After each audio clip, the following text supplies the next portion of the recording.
Bonsoir. Est-ce que vous m'entendez? Il faut que je prenne comme ça. Bonsoir, bienvenue donc à cette séance du cycle Haskell Wexler consacré à l'un des films les plus radicaux et passionnants de l'histoire du cinéma américain, donc qui est Underground. Donc le film va vous être présenté de manière circonstanciée par Pamela Yates. Donc on est tous ceux qui ont suivi déjà un peu le cycle sont addictés aux présentations de Pamela, qui sont vraiment magnifiques.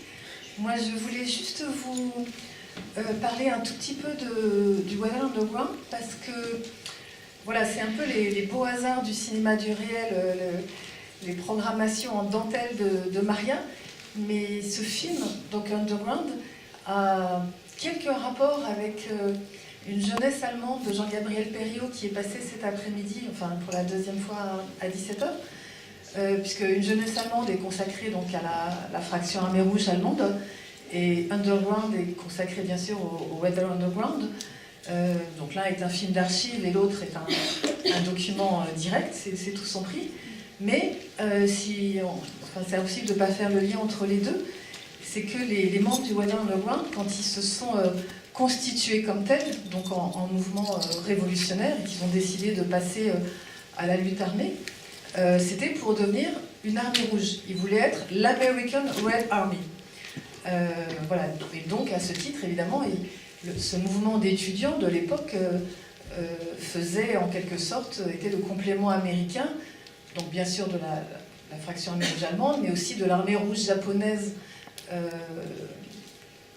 donc à Tokyo, qui elle aussi donc a légué certains des cinéastes documentaristes et de fiction aussi les plus magnifiques de l'histoire du cinéma, et notamment bien sûr Masao Adachi, l'un des très très grands cinéastes révolutionnaires de l'histoire. Alors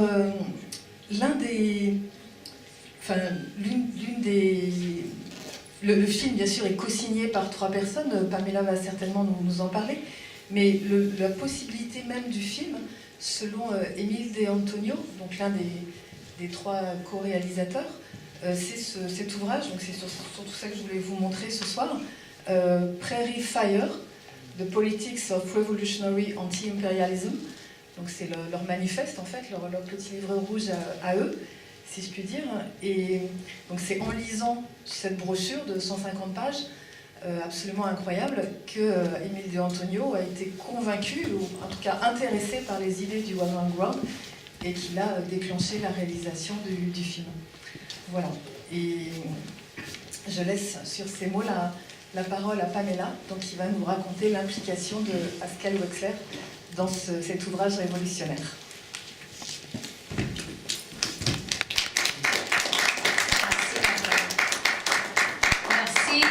Bonsoir.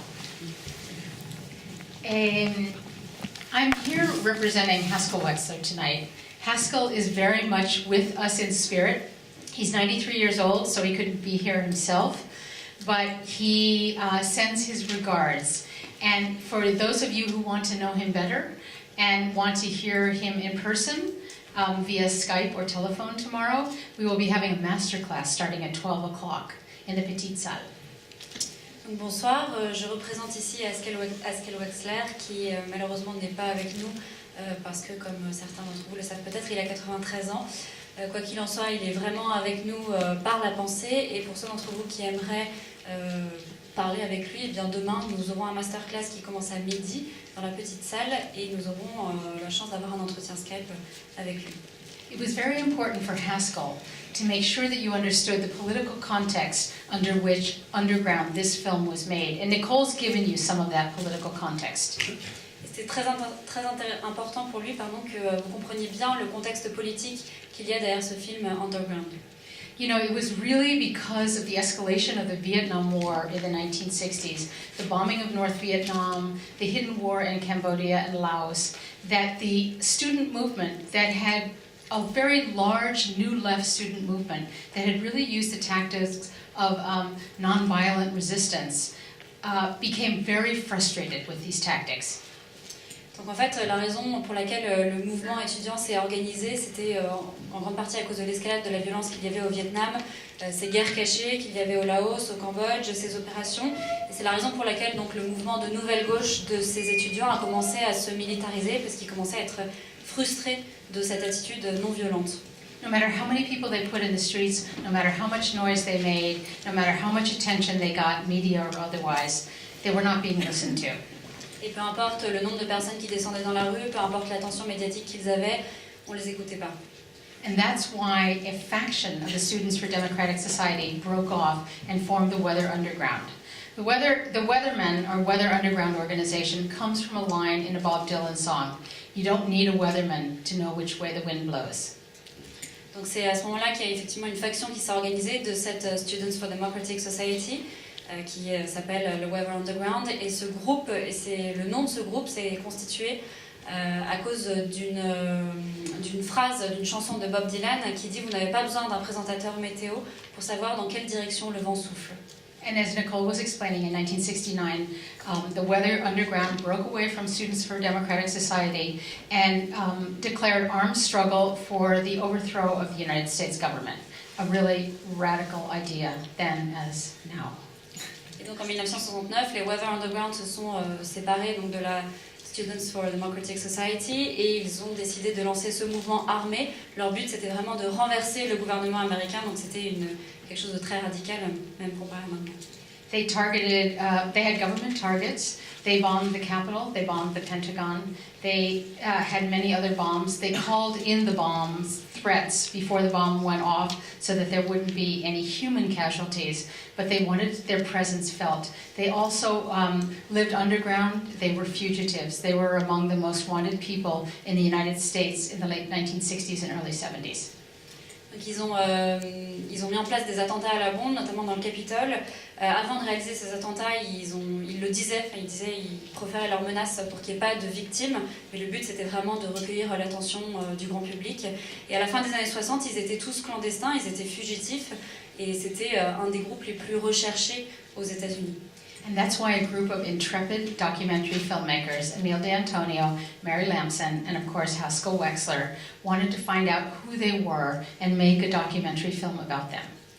Et donc c'est comme ça qu'un groupe de documentaristes, Emil D'Antonio, Mary Lamson et Haskell Wexler, ont décidé tous les trois d'enquêter sur ces personnes et ont décidé de faire un film sur eux. It was a complex negotiation. And over the many months that they had these negotiations and finally got the permission to go, they had to agree to be taken blindfolded and lying down in the back of a car to an undisclosed secret location. Ça a été une négociation très complexe, ils ont eu beaucoup de mal évidemment à lancer ce processus. Ça a été des mois de négociations et ils ont dû finir par accepter de se faire emmener dans l'arrière d'une camionnette, les yeux bandés, pour se déplacer dans un endroit qui était secret pour pouvoir commencer à filmer. They didn't know where they were going, but Haskell now says that he knew he was near the ocean because he could smell the sea. Ils ne savaient pas du tout où ils allaient, mais Haskell nous dit qu'il sait qu'ils allaient vers l'océan parce qu'ils pouvaient sentir l'odeur de la mer, des embruns. And when they got there, they weren't allowed to show the faces or much of the physicality of any of the Weather Underground people. So how do you make a documentary film about that? Et quand ils ont commencé à tourner, ils n'avaient pas le droit de faire des prises des visages des membres du Weather Underground. Donc la question c'est comment est-ce qu'on fait un documentaire dans de telles circonstances? Well, you'll see the incredible creativity that they employed, especially on the part of cinematographer Haskell Wexler. Et donc vous allez voir la créativité qu'ils ont réussi à créer, justement, à utiliser, et particulièrement de la part de Haskell Wexler.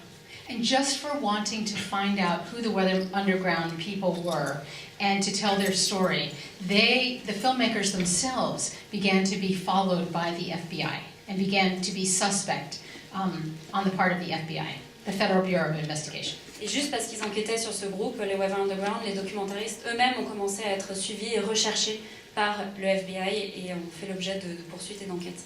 And after they shot the film, they were actually issued a subpoena by the FBI to turn over all of the audio and visual material so that it could be examined by the Federal Bureau of Investigation.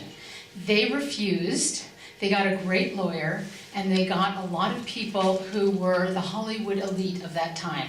They got Elia Kazan, Jack Nicholson, Shirley MacLaine, Warren Beatty to come to their defense, invoking their First Amendment right to freedom of speech and journalistic integrity, that they not disclose their sources. Une fois qu'ils ont terminé de faire le film, le FBI leur a demandé qu'ils les remettent tous les matériaux audio, visuels, etc. pour pouvoir enquêter justement sur ce qui s'était passé. Ils ont refusé, ils ont travaillé avec une avocate qui était formidable et ils ont aussi obtenu le soutien de toute l'élite d'Hollywood de l'époque, Jack Nicholson entre autres, qui ont invoqué le premier amendement, la liberté d'expression, pour refuser justement cette décision du FBI. Haskell Wexler didn't agree with the tactics of the Weather Underground, targeting and bombing government installations, but he was really curious, and he thought it's better to know what's going on, to know who the Weather Underground is, to tell their story, than to not know, and to target them for what we don't know, for what our suspicions are, rather than what we do know. Haskell Wexler n'était pas tout à fait d'accord en fait avec les méthodes et les stratégies du Weather Underground, avec cette politique qui visait à faire des attentats à la bombe, mais il était curieux et il pensait qu'il valait mieux savoir que de ne pas savoir et de critiquer sans vraiment avoir une idée de ce qui se passait. And before we start the film tonight, I just want to recognize members of Haskell's family who are here tonight. His sister-in-law, Jane Wells, and also his wife of many years and a dear friend of mine, Rita Taggart. Il y a des membres de la famille de Haskell Wexler, sa belle-sœur et sa femme. Thank you very much for coming. Merci.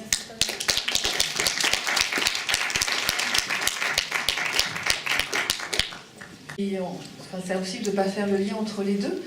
C'est que les membres du Weather Underground, quand ils se sont constitués comme tels, donc en mouvement révolutionnaire, et qu'ils ont décidé de passer à la lutte armée, c'était pour devenir une armée rouge. Ils voulaient être l'American Red Army, donc qui est passé cet après-midi, enfin pour la deuxième fois à 17h, puisque une jeunesse allemande est consacrée donc à la fraction armée rouge allemande, et Underground est consacré bien sûr au Weather Underground. Donc l'un est un film d'archives et l'autre est un document direct, c'est tout son prix. Mais si vous parlez un tout petit peu du Weather Underground, parce que voilà, c'est un peu les beaux hasards du cinéma du réel, les programmations en dentelle de Maria, mais ce film, donc Underground, a quelques rapports avec une jeunesse allemande de Jean-Gabriel Perico et passionnant de l'histoire du cinéma américain, donc qui est Underground. Donc le film va vous être présenté de manière circonstanciée par Pamela Yates. Donc on est tous ceux qui ont suivi déjà un peu le cycle sont addictés aux présentations de Pamela, qui sont vraiment magnifiques. Moi je voulais juste vous... Bonsoir. Est-ce que vous m'entendez? Il faut que je prenne comme ça. Bonsoir. Bienvenue donc à cette séance du cycle Haskell Wexler consacré à l'un des films donc, les plus radicaux